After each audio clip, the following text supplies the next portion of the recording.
What's up, guys? USA Made 16 here. Gonna do another knife review on the Spyderco Pacific Salt.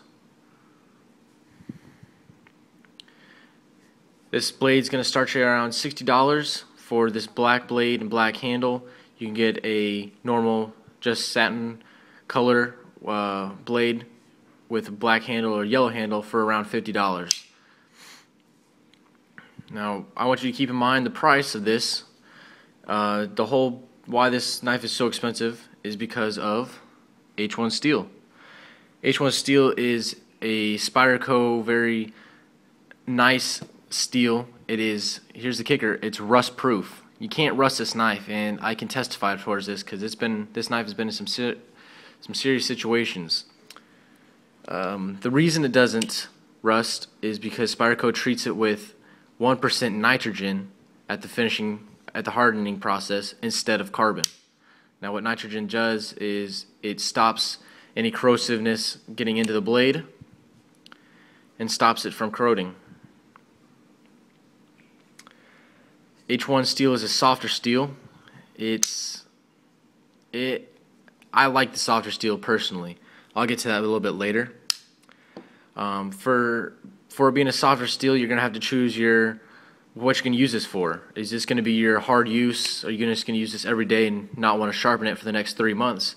Then this isn't going to be the knife for you. This is going to be, I'm going to take this out on a fishing trip or some type of outdoors trip, and I'll be back in 2 weeks and I'll sharpen it. Then this is the type of knife. Now, the interior parts are treated with rust-proof coating as well. So the lock back here is treated, and all the parts inside, all the mechanism is treated as well as these screws. Here we're working with an FRN handle with a volcano grip texture. There you go, get a little view of that.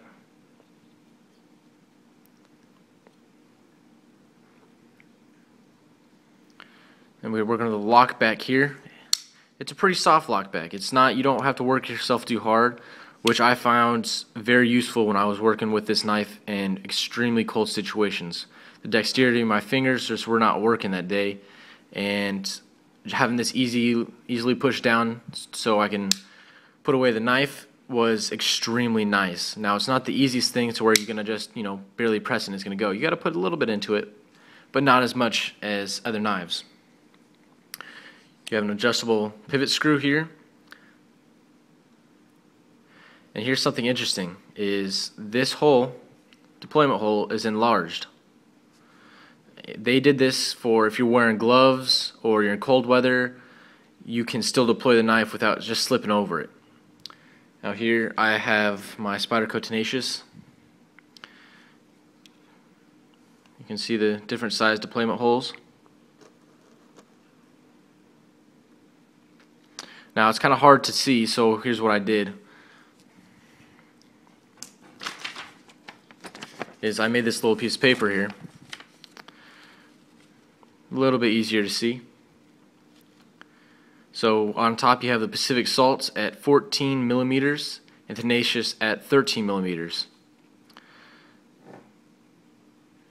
So Tenacious, Pacific Salt, and here are their deployment holes. And I've deployed this knife with pretty thin work gloves to, big thick snow gloves, and I've never had a problem deploying it, so that's really nice. And here you're gonna bring in some US currency. Gonna put a dime up against these holes. Dime's a little bit bigger. Now the edges of both of these deployment holes are quite sharp. You can get your meat of your finger in there or the fabric of a glove and have no problem deploying it. Put this guy away. It also has a lanyard hole right here. It's a little small. There it is. You're gonna have to gut some 550 probably to get it through there, and you have extremely nice jimping. Pardon me there.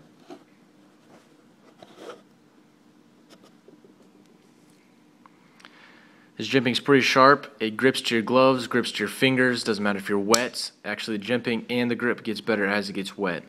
A little interesting, I thought. and this is a very, very tight design. It's not a very fast deployment, and that's okay. I don't have to deploy my knife fast when I'm underwater diving. That's okay with me. And as you can see there with the Spyderco and H1R, is there's some wear on the knife from where it's been rubbing against each other. This tight design is critical for this knife. If I'm diving with this knife, which I have done, is I don't want sand and other crud to get into my knife and just mess it up. So this tight deployment is fine with me. It's not a speed knife. It's not meant to be extremely fast. So there you go. You can see the wear a little bit there.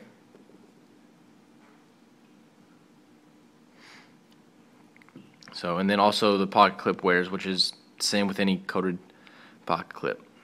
So.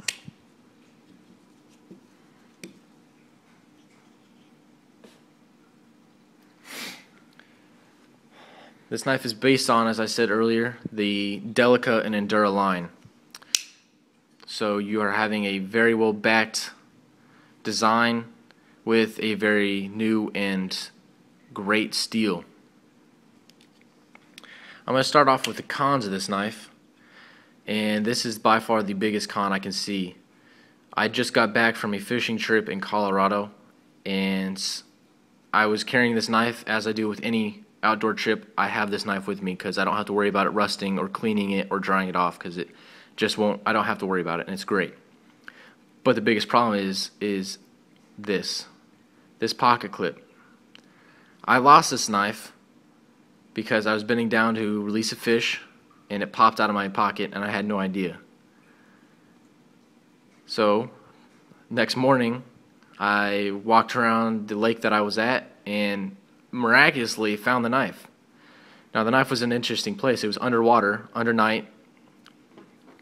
night, and it's fine. It did just fine. So I guess that was the ultimate test. It was cold that night, probably got into the low 30s, and knife did just fine. No rust, still smooth. But this pocket clip was the problem. It popped out of my pocket and it was very loose when when you get it. So what I did is I put this pocket clip in a vice grip and tightened her up.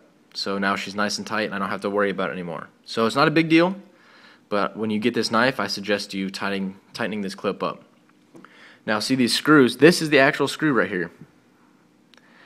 I had no screwdrivers that would fit this screw, so what I did is I grabbed 2 quarters, and that's what I use as my screw. Now this knife does see some wear and tear, as you can see on the blade. The spine right here is getting a little worn, which is fine. Shows some character, same with the pocket clip. Pros, ergonomics. This blade is so amazingly comfortable in the hand. In gloves, in cold weather, it's fine. It's lightweight. Believe it or not, this is almost a 4-inch blade. Let's bring up that dollar again.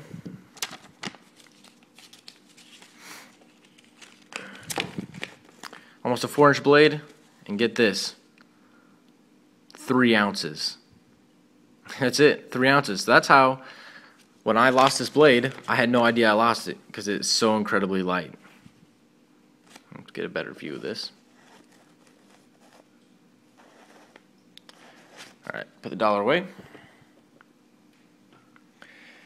The H1 steel, I love not having to worry about my knife when I'm on a trip. It's a great feeling.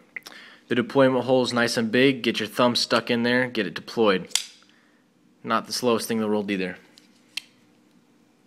The closed design, I like not having to worry about it in the sense that I don't have to worry about too much gunk getting in there, but the problem is that it's hard to clean. It's hard to get a Q-tip in there and it's hard to clean it out. And that's probably it. That's it for this amazing blade.